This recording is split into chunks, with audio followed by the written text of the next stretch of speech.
everyone. It's Abigail Shapiro from DC's Doom Patrol, and I'm here with Elias on the Man Cave Chronicles podcast. Welcome to another episode of the Man Cave Chronicles. Welcome to the party, pal! You're my boy, Blue! Yo, Adrian! A podcast with interviews of amazing guests from the world of pop culture. Oh, yeah! TV. Nice! Movies. Oh, I love the movies! Comedy and more. From deep inside the Man Cave, your host, Elias. Abigail, welcome to the cave. Thanks for having me. How are you? What's new with you? I'm great. I'm doing great. Just living life in quarantine. I'm just really grateful to be in a good situation right now. Yeah, how's that treating you? Pretty okay. I'm living in Florida currently with my family, so I've been spending time with them, making sure to get in enough exercise, all that jazz. There you go. So you've been busy.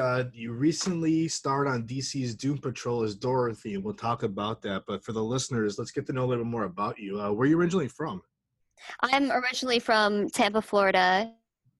I moved to New York when I was about 12 years old to pursue a professional career after I booked my very first audition for How the Grinch Stole Christmas at Madison Square Garden. Oh, wow. Yeah, that was such a great opportunity, and I'm so grateful for it. But I was so young, it kind of like went over my head. So I wish I appreciated it more in the moment. But yeah. How old were you when you kind of had an idea that you wanted to get into the entertainment industry? I think I was just born knowing I was meant to be in this industry.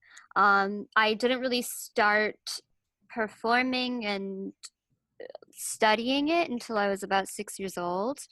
I started out as a dancer, and then I started singing, and then I figured that what I loved about both of those was the storytelling aspect, and that made me realize that what I really wanted to do was acting. So throughout mostly my middle school, high school years, I began studying acting, and then I went to college for a year and a half in a theater program, and then I booked Doom Patrol. Wow. So when you were taking the acting lessons when you were young, how were those? I mean, they're fun. You just gotta let out your inner child and play. So like when you told your family this is what you wanted to do, like what was their reaction to this? They're like, okay, do whatever you want to do, I guess. They're not in the entertainment industry at all, so they had really no idea what was in store for the family. So when you mentioned you did theater, how long did you do that for? I've done theater most of my life. Doom Patrol is actually my very first on-camera gig. I did see that. Yes. It's a great first TV gig. I'm so grateful. I couldn't have asked for a better experience. Yeah, but I've done theater ever since I was very young. What's the big difference between theater and doing Doom Patrol? Oh, a huge difference. On camera, when you're acting, everything has to be a lot more subtle, whereas in theater, you're performing to the back row. So it's more about getting that emotion across the back row when you're doing theater. But when you're on camera, for example, the camera is right next to your face, and your face is taking up the entire screen. So even if you blink, that's a huge movement. When in reality it isn't. So that's the main difference as an actor that I had to kind of figure out on my own a bit. But I love both worlds. They're very different worlds, but I love them both. What's been the biggest challenge, like doing theater and then doing TV? The biggest challenge, I'd say it was actually pretty easy transitioning into on-camera work, because theater, there's so much more pressure because you're performing in front of a live audience. So if you mess up on stage, you're screwed. You just have to improv and figure out what to do. Yeah. But if you mess up on camera, you can just do another take. So at what point you decided like you wanted to jump into like TV and stuff like that? I've kind of always wanted to do it. It was just a matter of auditioning and getting the job, because you go on so many auditions and you're mostly rejected. So I'd never like expected it to happen this soon. Um, which So is actually, yeah. Oh, sorry. no, no, Go no, no. on. Go ahead. Go ahead. Yeah. Well, that's because I was in theater school, and my intention was to take like a break from the professional world for a bit, and then this opportunity came up, and I was like, I can't say no to this. So for Doom Patrol, how did you get approached for this? Well, my agent sent me a self-tape request and I just sent in a self-tape like your normal audition. I did not expect to book it or anything at all. Um, and then I ended up getting a call back. I actually had a lot of synchronicity with the audition. Like the day before I got the self-tape, the call for the self-tape, my friend was telling me about the show, and then right before I got the call back, I just decided to watch the trailer, and as I was watching the trailer, the email for the callback came in. And then when I booked the role, I was in this cafe and my agent called me and she was like, they want you to play Dorothy Spinner in Doom Patrol. And then I turn around and I see a poster of Diane Guerrero on the wall. And I was like, it's a sign. I need to Oh my say god. yes. And so you played Dorothy, and you weren't even introduced to like the end of season one, like a cliffhanger, and then No. you had a bigger role on season two. It's like how Mhm. this has been a crazy ride for you. Yeah, it's been a very, very crazy ride. I'm so grateful for it. It's what I've always wanted to do, and it's like actually happening, and it's surreal. I couldn't have asked for a better experience, like I said before. So did you book this just from a self tape, or did they call you in after that too? They called me in for a callback after that in And New York. tell us about that when you went Oh, in it there. was cool. I went inside the Warner Brothers building for the very first time in my entire life. And you could only be like upstairs for a certain amount of time, and you get like a little temporary ID. And I just remember walking down the hallway and seeing all these posters for a bunch of different Warner Brothers movies and TV shows. And I felt so intimidated. I was like, oh my God, I made it this far. What? And I remember walking into the waiting room and seeing like three or four other girls, and they looked exactly the same as I did. We were all like around the same height. We were wearing the exact same thing. And so I was like, well, whatever happens, happens. Um, Luckily, I guess the callback went really well. So That's awesome. So you played Dorothy. Like when you first read the script, like how would you, after reading the script and everything, and like how would you like describe her? I would describe her. Oh, that's a good question. She's very sweet, but she has a dark side.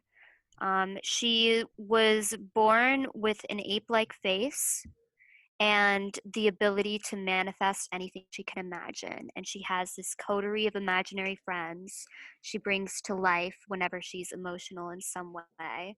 And she doesn't have much control over them. And not all of these friends are good. Hmm.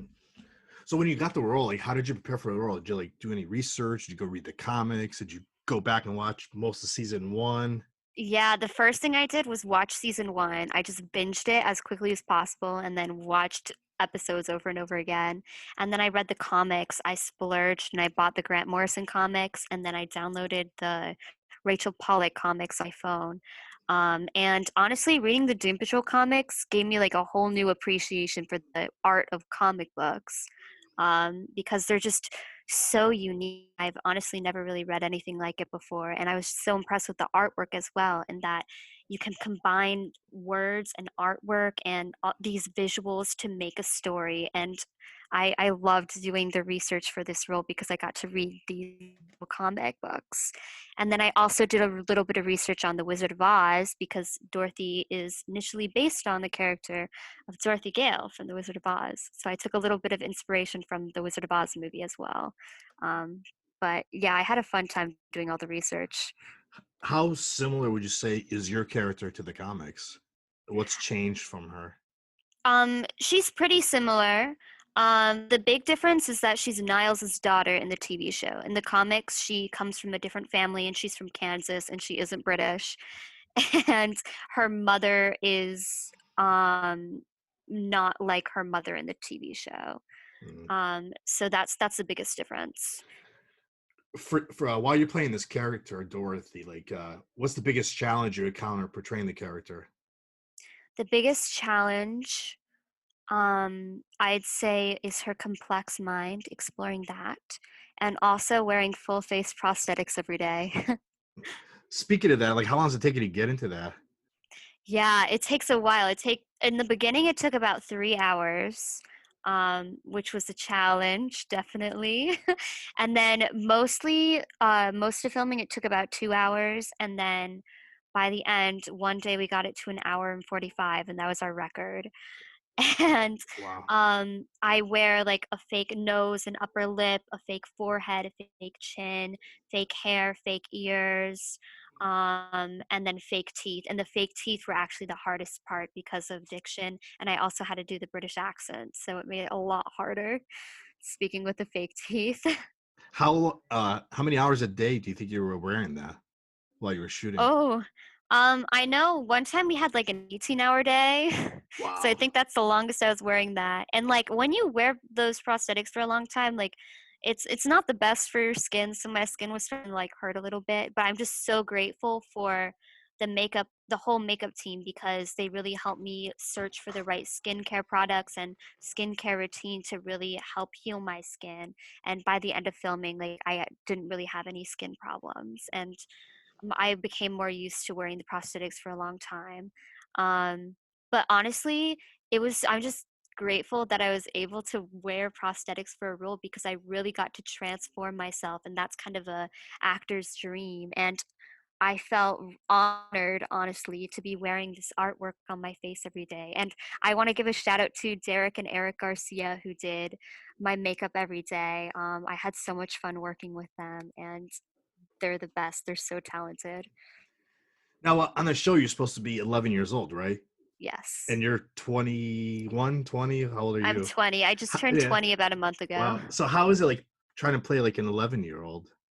Um, it wasn't too difficult because I'm so small. I'm used to playing younger than myself a lot. Um, so it's not something that's very new to me. I'm used to playing like a kid and stuff. And I just I guess I just let out my inner child. And also, when you're 11, you don't think you're a kid. So I kind of put myself in that mindset. That's true. That's true. And you have a few scenes where like you're acting like with imaginary friends. Like, how is it like doing like a scene like that where you're like pretty much just talking to nothing there? You know what I mean? It's so fun. I really got to exercise my imagination. Honestly, the Herschel, the spider, is there's nothing there whenever I have scenes with Herschel. And then when it's the candle maker, it's sometimes a guy on stilts in a CGI costume. Same with the manticore. And other times with the candle maker, it's just a giant stick with fire at the top. And then for Darling Come Home, Darling was played by this lovely lady named Vanessa Cater. And her the only thing that's CGI for her is her face. So she had dots on her face. So it was cool to play off of them when they were there, but a lot of the times it was nothing, because you don't always see the imaginary friends. Mm. They're not always completely manifested. What do you think you love the most about this character? Ooh, that's a difficult question. Oh, I love so many things about this character. Um, I love that she will do anything for the people she loves. I think that's my favorite thing about her. And I just love how creative she is also. And she has awesome powers too. Yeah, hell yeah. What do you enjoy? Which one's your favorite for her? My favorite imaginary friend is probably the Manticore, Manny. Spoiler, rest in peace, Manny, episode 5. Single tear. What do you from the season 2? What do you think was your favorite scene or episode that sticks out the most that you enjoyed? Oh, I hate choosing favorites. It's so hard for me. So I'm just gonna list a few. I loved filming episode 4 because I got to sing, I got to fly I honestly checked off so many things on my actor bucket list doing this show. Like I've done things in this show I've always wanted to do as an actor, like work with green screen, flying, singing, the list goes on. I loved doing the scenes with Diane when she was baby doll. Those were so much fun to film. And there's a lot of stuff upcoming in episode 8 that was really, really fun to shoot also. How would you describe like the vibe on the set? It's pretty chill. Like mostly like when I'm like hanging out with like the cast and everyone, we just talk about life and all that. Sometimes we play like charades or something, but it's a very fun set, and there honestly isn't a bad apple in the group. I'm love everyone so much. I'm so grateful I worked with such a wonderful team. Has any one of them given you advice for like this being your first TV show and going Yeah. from theater to TV? Tim actually gave me a lot of advice, just about like basic things like finding your light and stuff like that. And I got a lot of advice from Riley, who plays Robot Man, when he's in the robot suit when he's a robot. Um, and we talked a lot about like letting go of our characters at the end of the day and not letting our characters' trauma stick to our bodies, because sometimes when you're doing those really emotional scenes at the end of the day, it's a little difficult to shake it off because you've done it so many times. But we just talked a lot about what that's like and having to take care of ourselves while filming and everything, and playing a character with trauma and taking care of our own mental health. Have they mentioned anything to you about season 3 yet? Any news on that? No, I have no idea what's happening. I really hope there's a season 3. That would be so cool. And I miss everyone so much, so it'd be so cool to see everyone again.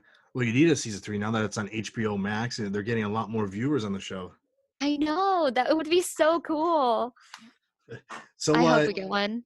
What's next for you? Honestly, I don't know. I want to continue working on camera and in TV or film or something. I just love it so much. It's like I said earlier, it's what I've always wanted to do. So I just want to continue working. So I'm just going to keep auditioning and see what happens. Yeah. Have you been doing any like self-tape auditionings during the quarantine? A little bit. There's not much going on right now, but I've done like a few self-tapes. Yeah. Did you do any other projects before the quarantine started? No, it was just Doom Patrol that I was doing. Lastly, how can the listeners find you on social media? Okay, so my Instagram is Abigail_Shapiro, and my Twitter is also Abigail_Shapiro. All right, Abigail, is there anything else you want to share with the listeners before we end this? Get ready for a crazy rest of season 2. Woohoo! Abigail, this was fun. Thank you for coming on. Yeah, thank you so much for having me. That's a wrap. That's a wrap, everybody. That's a wrap. Thanks for listening to the Man Cave Chronicles podcast. I finally get my man cave. You can find us on Twitter, Facebook, and Instagram at the MCC Podcast and our website, themccpodcast.com. Until next time.